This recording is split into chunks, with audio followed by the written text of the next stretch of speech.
Vamos a oír esto. Todo hábito es la costumbre adquirida por la repetición de un acto. Oiga, hábito es la costumbre adquirida por la repetición de un acto.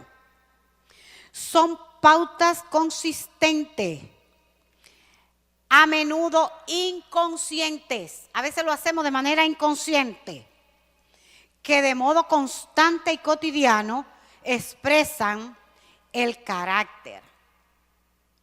No, porque yo soy así y en mi casa me enseñaron a ser así y yo, todo eso es bueno si lo familiar no está influenciando tu carácter de manera negativa. Usted tiene que evaluar hasta ese material que usted trae de su casa, usted tiene que evaluarlo. Ah, no, porque a mí me enseñaron así, así que fue que yo, y así que yo lo voy a enseñar. Vamos a evaluar ese material a la luz de la palabra. Si está chocando con aspectos de mi carácter que está incidiendo con mi espiritualidad, yo tengo que desmontar esa estructura de manera consciente. ¿Ok? Fíjense, la terapia en eso es que consiste. La terapia en lo que consiste es traer ese material inconsciente que tú tienes y hacértelo consciente para que comiences a trabajar sobre eso. Eso es terapia, eso no hay más nada. Es decir, que nosotros los cristianos no tenemos ningún secreto que guardarle a nadie. El Espíritu Santo es el terapeuta por excelencia. El Espíritu Santo hace así, te trae, en la noche te despierta y tú comienzas a analizar, y comienzas tú a evaluar, y es verdad, yo no debía haber contestado así y no debía haber dicho esto. Cosa que uno se le va de la boca y comienza a hablar más de lo que debe. Y el Espíritu Santo después hace así, te dice, recoge. Hablas ligera, exactamente. Y la Biblia dice que nosotros vamos a dar cuenta de todo lo que hablemos. Ay, papá. La Biblia dice que vamos a dar cuenta de todo lo que hablemos, de toda palabra que salga de la boca de nosotros. Y nosotros como loco viejo hablando ahí a lo que salga. Y lo piensa, que también es una manera.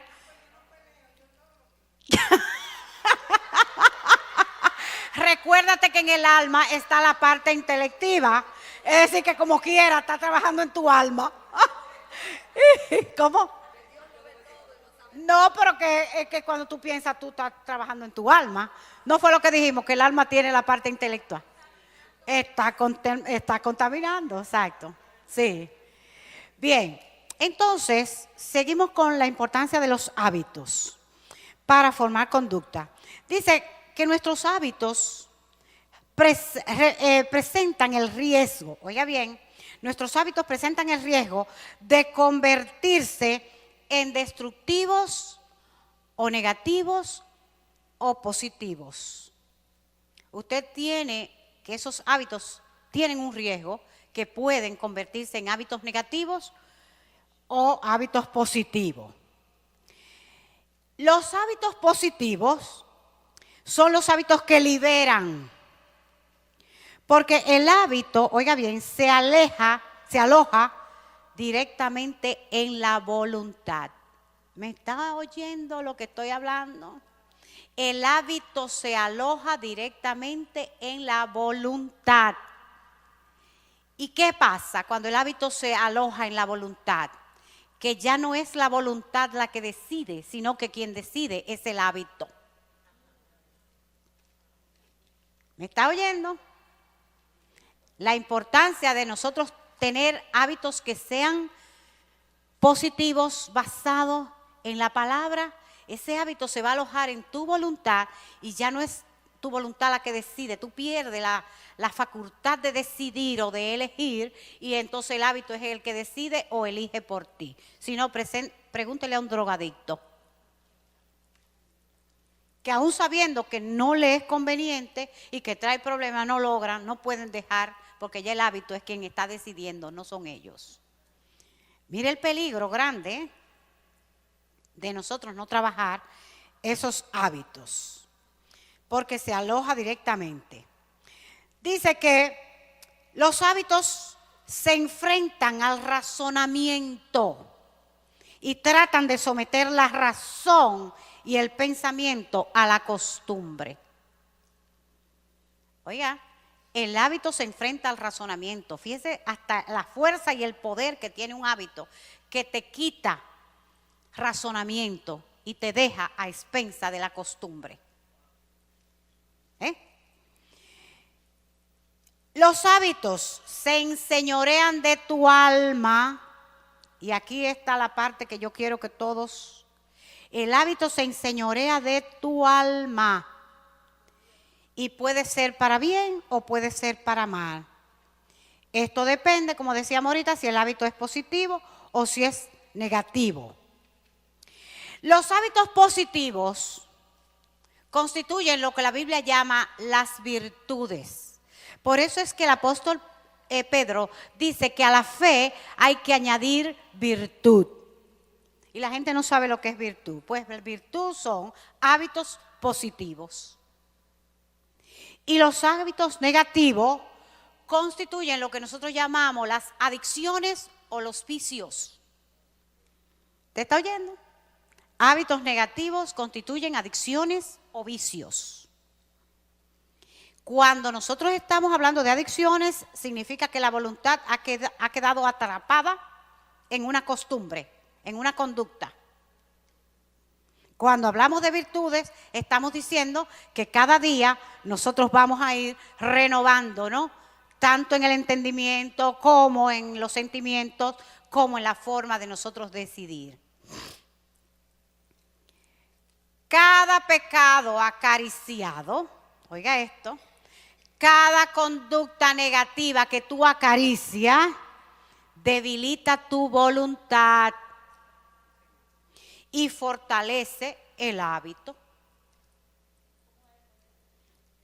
Cada pecado o cada conducta relativa al pecado que tú acaricias en tu vida debilita tu voluntad. Voy a dar una explicación teológica aquí sobre esto. La Biblia dice que nosotros podemos pecar tantas veces como pequemos y Dios nos va a perdonar. Eso lo dice la Biblia. Y es una verdad absoluta. Lo que nosotros te vamos a explicar hoy es que tú puedes pecar cuantas veces tú quieras, Dios te va a perdonar, pero la voluntad se te va a debilitar.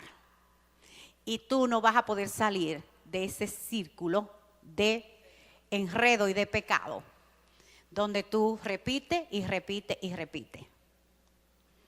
¿Por qué? Porque estás sometiendo la voluntad a una conducta negativa y estás creando un hábito, estás creando un vicio de pecado y estás creando una adicción al pecado. Hay gente que tiene adicción al pecado, ¿usted sabe eso?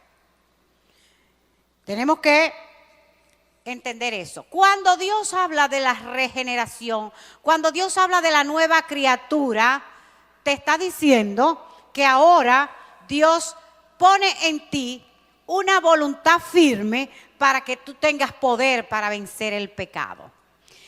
Ser cristiano no significa que tú no pecas. Ser cristiano lo que significa es que el pecado no tiene poder sobre ti. Porque el que dice que no tiene pecado hacia Dios mentiroso. Entonces tenemos que ser congruentes para no estarle dando a una gente un mensaje de doble vía. Usted peca, usted lo que no está dominada por el pecado. El pecado no se enseñorea de mí. Yo no tengo hábitos de pecado, que es diferente al que no tiene este conocimiento. La espada de dos filos que hablábamos ahorita, la Biblia, yo me extrañaba que decía penetra hasta los tuétanos. Y yo decía, pero ¿y qué buscan los tuétanos aquí? Pues usted quiere que le diga lo que en la medida que uno va conociendo un poquito cómo Dios revela la palabra, los tuétanos es la parte esencial donde se forman las células madres. Todo lo que la medicina está descubriendo, la Biblia hace tiempo que te lo venía diciendo. En los tuétanos es donde se forma la sangre, donde se forman las células madre. Y oye hasta dónde penetra la espada de doble filo. Hasta tus células madre. Por eso la palabra sí cambia la genética. Por eso la palabra te sana de esa enfermedad que tú tienes. Por eso la palabra te cambia el carácter.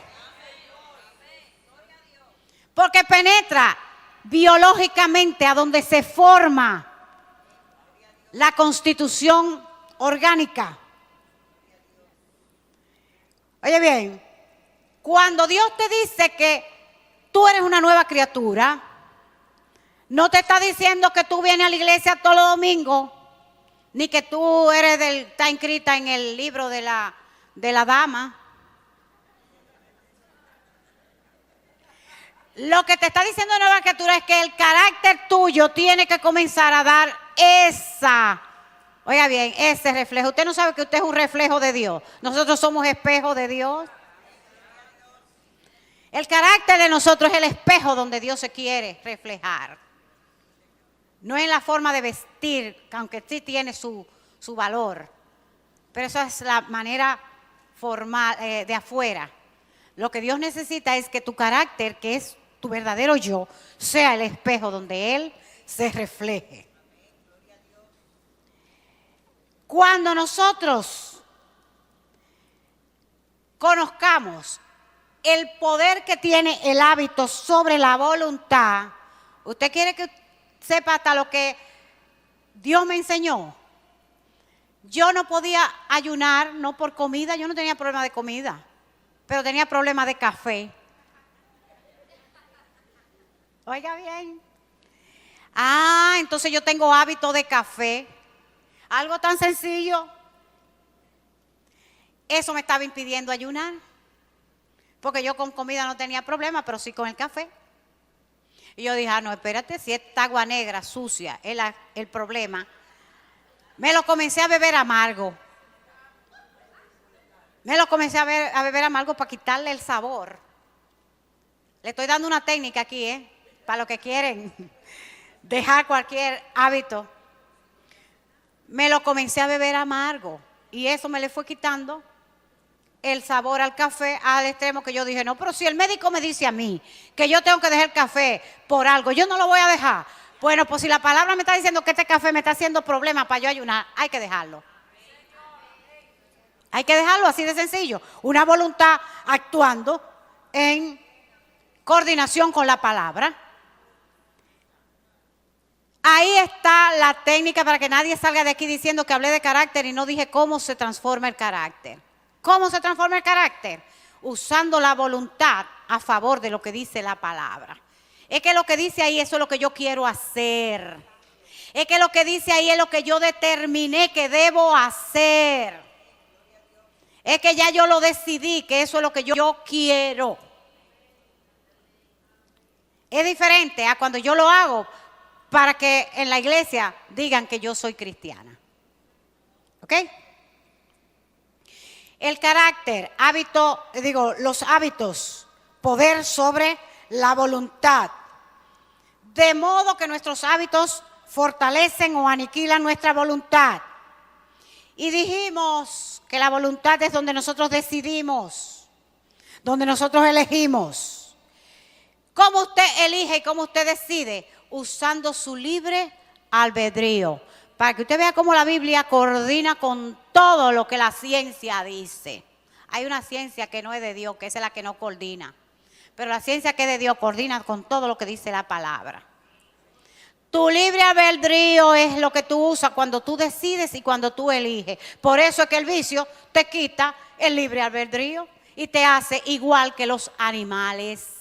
Porque lo único que diferencia al ser humano creado por Dios de los animales es el libre albedrío. Tú no tienes un código que tú sigues ese código. Tú no tienes un chip en tu cerebro que te dice, es así. No. El raciocinio, libre albedrío. Cuando tú te dejas llevar por un hábito, tú estás entregando, oiga bien, cuando te dejas llevar por un hábito, está entregando tu condición de humano y te está haciendo semejante a los animales.